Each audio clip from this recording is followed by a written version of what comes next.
తాకట్లో ఉన్న బంగారాన్ని విడిపించి ఆ రోజున మార్కెట్ ధర కట్టి మిగిలిన డబ్బును మీకు అందిస్తుంది కొమ్మూరి గోల్డ్.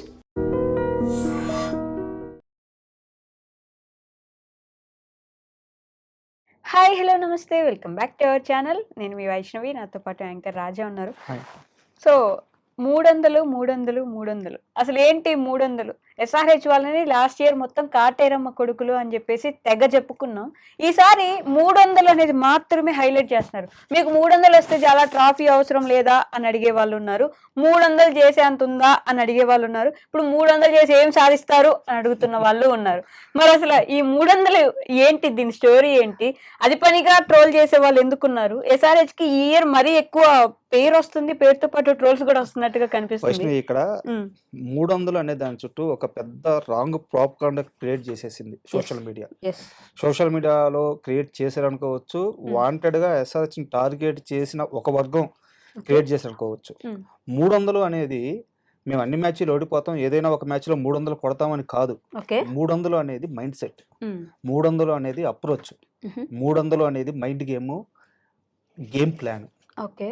అంటే ఎస్ఆర్హెచ్ 300 టార్గెట్ అనేది ప్రతి మ్యాచ్ లో 300 కొడతామని, 300 కొట్టడానికి ప్రయత్నిస్తూ ఆడతామని, అంత స్పీడ్ గా ఆడతామని. అలానా? అంటే బేసిక్ గా ఒకసారి చేసిన టార్గెట్ ని బ్రేక్ చేసుకుంటాం, ఈసారి 300 కొడతాం కదా అన్నట్టు లాస్ట్ ఇయర్ కూడా అన్నారు, 300 కొట్టేస్తారు 300 కొట్టేస్తారు. ఈ విషయంలో ఇంకాస్త క్లారిటీ రావాలంటే మనం కొన్ని సీజన్స్ వెనక్కి వెళ్దాము.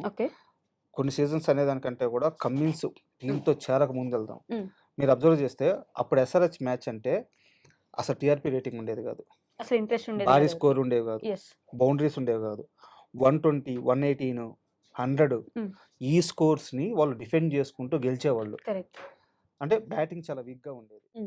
ఎప్పుడైతే కావ్య మారను ఆ ప్లేయర్స్ ని పిక్ చేసుకునే దానిలో మార్పు వచ్చిందో, కమిన్స్ ఎప్పుడైతే యాడ్ అయ్యారో అప్పటి నుంచి ఎస్ఆర్హెచ్ అప్రోచ్ లోనే ఒక మార్పు వచ్చేసింది. ఎస్ఆర్హెచ్ అనేది జనాల్లో కూడా ఇంట్రెస్ట్ పెరగడం మొదలు పెట్టింది. కరెక్ట్. సో ఆ అగ్రెసివ్ అప్రోచ్ ని కంటిన్యూ చేసే ప్రాసెస్ లో 300 అనేది అది నెంబర్ కాదు, అది మైండ్ సెట్. అది నెంబర్ కాదు, అది అప్రోచ్. అది నెంబర్ కాదు, అది అగ్రెసివ్. ప్రతి మ్యాచ్ లో ఎస్ఆర్హెచ్ ఆట తీరు ఇలా ఉండబోతుంది అనే ఒక స్టేట్మెంట్ అది. అంతేగాని ఎస్ఆర్హెచ్ కప్పొద్దు, కప్పు మీద వాళ్ళకి ఫోకస్ లేదు, కప్పు గెలవాలన్న ఇంట్రెస్ట్ లేదు, ఏదైనా ఒక మ్యాచ్ లో 300 కొడితే రికార్డుల కోసం ఆడతారు, ఇది కాదు. నిజంగానే 300 అంటే ఒక భయపడండి, ప్రతి టీము భయపడండి. ఎందుకంటే అక్కడ ఒక హెడ్ ఉన్నాడు, ఒక అభిషేక్ ఉన్నాడు, ఒక క్లాసన్ ఉన్నాడు, ఒక నితీష్ ఉన్నాడు, ఒక కిషన్ ఉన్నాడు. వీళ్ళందరికి తోడు లివింగ్స్టన్ వచ్చి యాడ్ అయ్యాడు. సో నేను అపోజ్ చేయట్లేదు కానీ వాళ్ళందరూ ఉన్నారు, మరి బౌలింగ్ ఎవరున్నారు? ఇదే ఇక్కడ పెద్ద సమస్య. 300 కొట్టేస్తారు అంటే మిగతాది మీరు వెనక బ్యాక్ చేసుకోవాలి కూడా కదా. కరెక్ట్. సో ఇక్కడ 300 చుట్టూ జరిగేది ఏంటంటే గెలుస్తారా ఓడిపోతారా కాదు, ఫస్ట్ నుంచి ఇదే. సో ఎస్ఆర్హెచ్ మ్యాచ్ ని డిఫెండ్ చేసుకునే బౌలింగ్ ఉందా లేదా అనేది ఎప్పుడు అర్థం అవుద్ది మనకి? సీజన్ స్టార్ట్ పడ్డాక చూస్తాం కదా. కానీ మైండ్ సెట్ అనేది ఇప్పుడు ఏదైనా ఎగ్జామ్ లో బాగా రాయండి అంటారు, నేను ఎగ్జామ్ బాగా రాస్తాను అని చెప్పి ఒక స్టేట్మెంట్ ఇవ్వడం అనేది మైండ్ సెట్. ఆ ఎగ్జామ్ బాగా రాసారా లేదా అనేది ప్రదర్శన. అది ఎప్పుడు మనకి రిజల్ట్స్ వచ్చినప్పుడు, మ్యాచ్ జరిగినప్పుడు, అప్పుడు ఎస్ఆర్హెచ్ బౌలింగ్ బాగుందా బాగలేదా అనేది ఒక అనాలిసిస్ చేస్తే అర్థం ఉంది. మేము 300 కొడతామనే దాంట్లో తప్పే ఉంది.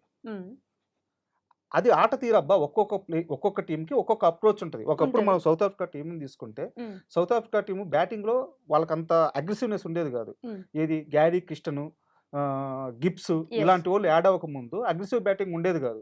బట్ వాళ్ళ ఫీల్డింగ్ డే 1 నుంచి కూడా వెరీ స్ట్రాంగ్ గా ఉండేది. అది సౌత్ ఆఫ్రికా గేమ్ ప్లాన్. అంటే లాస్ట్ ఇయర్ నుంచి 300 కొడతాం అని ఊదరగొట్టడం వల్ల ఆ స్కోరు బ్రేక్ చేయలేకపోయారు. దిష్టి కూడా కొంచెం ఎక్కువ తగిలినట్టు కనిపిస్తుంది ఎస్ఆర్హెచ్ వాళ్ళకి. మీరు గమనించండి, ఎప్పుడైతే ఆ స్టేట్మెంట్ వచ్చిందో అప్పటి నుంచే కదా ఎస్ఆర్హెచ్ ఆట తీరు మారింది, ఎస్ఆర్హెచ్ ఫ్యాన్ బేస్ మారింది, ఎస్ఆర్హెచ్ మ్యాచ్లు చూడడానికి జనాలు టీవీలకు అతుక్కోబోతుంది. సో అది ఇక్కడ డిస్కషన్, అది ఇక్కడ మెయిన్ పాయింట్. చాలా మంది, సారీ టు సే ఈ వర్డ్ నేను వాడకూడదు, చాలా మంది మూర్ఖులకి అర్థం కాక ఎస్ఆర్హెచ్ మీద ఒక ట్రోలింగ్ చేస్తున్నారు. ఇలా కప్పు వద్దు 300 ఉంటే చాలు అని చెప్పి. అరే బాయ్, ఈ స్టేట్మెంట్ అర్థం మేము 300 ప్రతి మ్యాచ్లో కొడతామని, ప్రతి మ్యాచ్లో 300 కొట్టడానికి ఆడతామని, అంత స్పీడ్గా ఆడతామని, మా అప్రోచ్ అంత అగ్రెసివ్గా ఉండబోతుంది అని. ఆ 320 అవ్వచ్చు, 280 అవ్వచ్చు, 250 అవ్వచ్చు, 350 కూడా అవ్వచ్చు. ఆ రేంజ్, ఆ టాలెంట్ అలాంటి ప్లేయర్స్ ఎస్ఆర్హెచ్‌కి ఉన్నారు. యెస్. సో, అది చెప్పబోతుంది. ఇది అర్థం చేసుకోకుండా అంటే వీళ్ళ బేసిక్‌గా ఎస్ఆర్‌హెచ్‌కి అభిమానులు ఈ మధ్య కొంచెం ఎక్కువ అవుతున్నప్పటికీ, హ్మ్. ట్రోల్ చేసేవాళ్ళు, ఇష్టం లేని వాళ్ళు, తెలుగు వాళ్ళే చాలా మంది ఉన్నారు అనేది వాస్తవం. హ్మ్. పక్క అలా అని వేరే టీమ్‌లో ఉండే ఒక వ్యక్తిని ఇష్టపడుతున్నారు అనే దానికి మనం అపోజ్ చేయలేము. ఇష్టపడొచ్చు. కరెక్ట్. అభిమానం ఎక్కడైనా ఉండొచ్చు. ఒక ప్రాంతానికి సంబంధించింది కాదు. మరి ఎందుకని ఎస్ఆర్‌హెచ్‌ని అది పనిగా పగబట్టి ట్రోల్ చేయడం ఎక్కువ జరుగుతుందంటారు? ఫస్ట్ ఇది నేను కాస్త క్లారిటీగా చెప్తాను. హ్మ్. మీరు అడిగిందే. హ్మ్. హైదరాబాద్‌లోనో, ఆంధ్రాలోనో 2 తెలుగు రాష్ట్రాల్లో ఉంటున్న ఒక వ్యక్తి హ్మ్. ఆర్‌సీబీని లవ్ చేయకూడదని రూల్ ఏం లేదు. లేదు. కోహ్లీని ఇష్టపడొచ్చు. వాళ్ళకి హ్మ్. ఆర్‌సీబీ ఇష్టమై ఉండొచ్చు. హ్మ్. ధోని ఇష్టం ఉండొచ్చు. వాళ్ళకి సీఎస్‌కే ఇష్టం ఉండొచ్చు. ఎలాంటి తప్పు లేదు. లేదు. కానీ ఎస్ఆర్‌హెచ్‌ని ఎందుకు ద్వేషించాలి? హ్మ్. ఇప్పుడు నువ్వు వేరే టీమ్‌ని ఇష్టపడడం వేరు. అలాంటప్పుడు ఎస్ఆర్‌హెచ్ మనం ఎవరైతే అభిమానిస్తున్నామో మనం గూడా వేరే టీమ్‌ని వాళ్ళలో ప్లేయర్స్‌ని మనం గూడా ట్రోల్ చేసేదానికి అర్హత లేదు. 100% చేయకూడదు. హ్మ్. ఇప్పుడు నేనొక తమిళియన్ అనుకోండి. హ్మ్. నేను ఒకవేళ ఎస్ఆర్‌హెచ్‌ని ఇష్టపడితే హ్మ్. నేను వేరే వాళ్ళని ట్రోల్ చేయను. బయటోళ్ళని ఇష్టపడతా అంతే. యెస్. ఇది ప్రతి ఒక్కరికి అది వర్తిస్తది. అలానే ఉండాలి అలానే కదా! ఉండాలి. యెస్. అదే మంచి వాతావరణం. హ్మ్. పర్టిక్యులర్‌గా ఎస్ఆర్‌హెచ్ విషయానికొచ్చేస్తే మీరన్నట్టు ఆ హ్మ్. వర్గం ఉంది. యెస్. వాంటెడ్‌గా 2 తెలుగు రాష్ట్రాల్లోనే ఉంటా హ్మ్. ఎస్ఆర్‌హెచ్‌ని వాళ్ళు ఇష్టపడడం వాళ్ళు పడకపోవడం వాళ్ళ ఇష్టం. యెస్. ద్వేషించే బ్యాచ్ ఒకటుంది. ఆ! అయితే దీనికొక పర్టిక్యులర్ రీజన్ ఉంది. ఏదైతే మొన్న కావ్య మారన్ అక్కడ పాకిస్తాన్ ప్లేయర్‌ని బై చేయడం అనేది యెస్. ఒకటుందైతే యెస్. నిజంగానే అక్కడైతే ఒక నెగటివిటీ పెరిగింది. పెరిగింది. పెరిగింది. అప్పటికి ఎస్ఆర్‌హెచ్‌ని అభిమానించే వాళ్ళే మా టీమ్‌నే తీసేయండి అసలు ఇయ్యరొద్దు ఓకే. అన్న వాళ్ళు గూడా ఉన్నారు. అది యాక్సెప్టెడ్. హ్మ్. ఎందుకంటే దేశానికి సంబంధించిన విషయం కాబట్టి. కానీ తర్వాత మీరు చూస్తే హ్మ్. మిగతా ఫ్రాంచైజీలు పాక్ ఆటగాళ్ళని కొన్నారు. అవును. అదే లీగ్‌లో. అదెవరు పట్టించుకోలేదు. అదే అసలు బయటికి గూడా పట్టించుకోలేదు. రాలేదు. So, yes. నేనేం చెప్తున్నాను, హ్మ్. ఎందుకు ఎస్ఆర్‌హెచ్ మాత్రమే ఇంత స్పెషల్ అయింది? హ్మ్. ఈ అగ్రెసివ్ గేమ్ వల్లే.